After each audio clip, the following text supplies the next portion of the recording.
Scene opens with dramatic, slow-motion shots of a sprawling textile factory in Sri Lanka. The sun is setting, casting long shadows. The sounds of machinery are faint, almost like a memory. In the heart of Sri Lanka, amidst the hum of sewing machines and the vibrant colors of textiles, lies a story that is rarely told. It's a story of ambition, of struggle, and of power. These factories are more than just buildings. They are the lifeblood of communities, providing livelihoods for thousands of men and women who work tirelessly, dreaming of a better future for their families. Their hands weave the fabric of the nation's economy, yet their own futures often hang by a thread.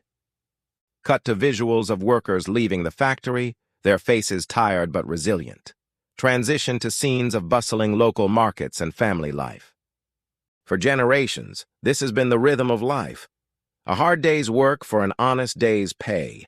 But in recent years, a new tune has begun to play, one that promises empowerment, but often delivers something else entirely. It begins with a whisper, a promise of a stronger voice, of collective strength against the giants of industry. It's the call of the union.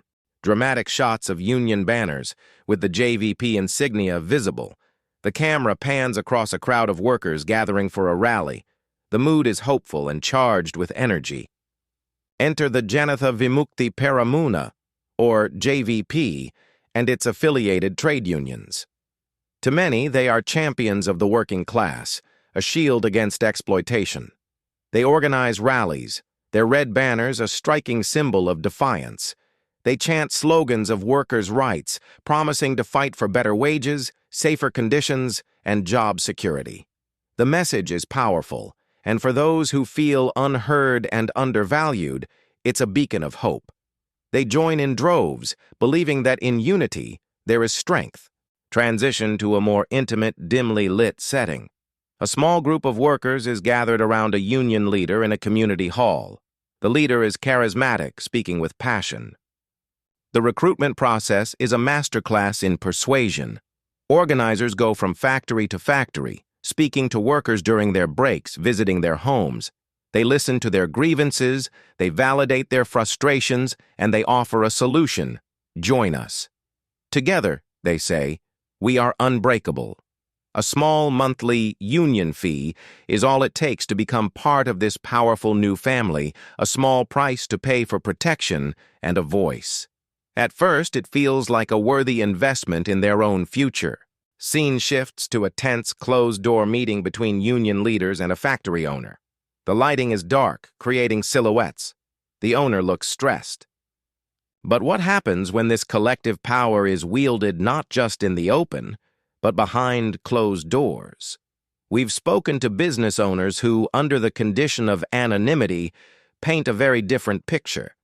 They describe a system of pressure and demands that goes far beyond fair negotiation. It starts with small disruptions, a sudden slowdown on the production line, a minor protest over a trivial issue. These are tests designed to show the factory management just how much control the union holds over their workforce. Interview-style shot of an anonymous business owner, his face obscured by shadows. His voice is strained. It's like a slow poison, one owner tells us.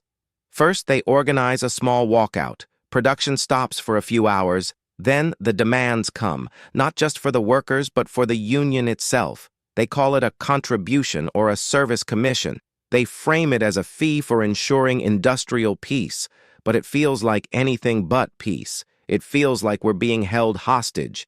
If you don't pay, the disruptions get bigger, the strikes get longer, and suddenly your entire operation is at risk. Visuals of a shuttered factory gate with a closed sign. A small business owner is seen looking defeated, sitting amidst empty shelves in his shop that supplied the factory workers. The ripple effect is devastating.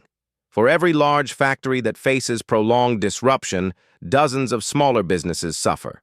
Local suppliers, food vendors, transport services, all rely on the factory's smooth operation. When the factory gates close, an entire local economy begins to crumble. Families who once had a steady income are left with nothing. The very workers the union claims to protect are often the first to lose their jobs when a company can no longer sustain the losses and decides to shut down for good. Cut to a clip of a former union member, their identity also protected. They speak with a tone of disillusionment. "I joined because I believed in the cause," a former member explains. "I thought we were fighting for our rights, but over time, I saw things that made me question everything. I saw money changing hands, deals being made that didn't benefit the workers at all. The leaders would agree to a deal with management, and a portion of that settlement or a separate commission would go directly to the union's coffers. We, the workers, would get a small wage increase, just enough to keep us quiet. But the real prize was always for the organization." Dramatic montage, hidden camera-style footage suggesting an exchange of an envelope. Union leaders are seen in expensive vehicles. This is contrasted with images of struggling workers and their families. So, where does the money go? While the rank-and-file members pay their monthly dues, these larger commissions, extracted from businesses under duress, allegedly fund the party's extensive political machine. It pays for the rallies, the posters, the campaigns. It fuels a cycle where industrial unrest is not just a tool for worker negotiation, but a strategy for political fundraising and influence. The struggle of the worker becomes the currency of power. Final scenes. A powerful shot of a lone worker looking out over a now silent factory floor. The camera pulls back slowly. We see political figures on a grand stage addressing a massive rally.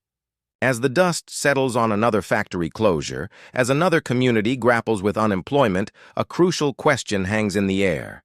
In this complex web of politics, power, and industry, a system that was born from a desire to protect the vulnerable now seems to perpetuate a cycle of its own. Who really benefits from the workers' struggle? Is it the worker on the factory floor or those who stand on stages proclaiming to be their voice? The answer, it seems, is not as simple as the slogans they chant. Thank you so much for watching. If this story resonated with you, please consider liking this video and subscribing to our channel for more in-depth investigations. Your support helps us continue to ask the tough questions. See you in the next one.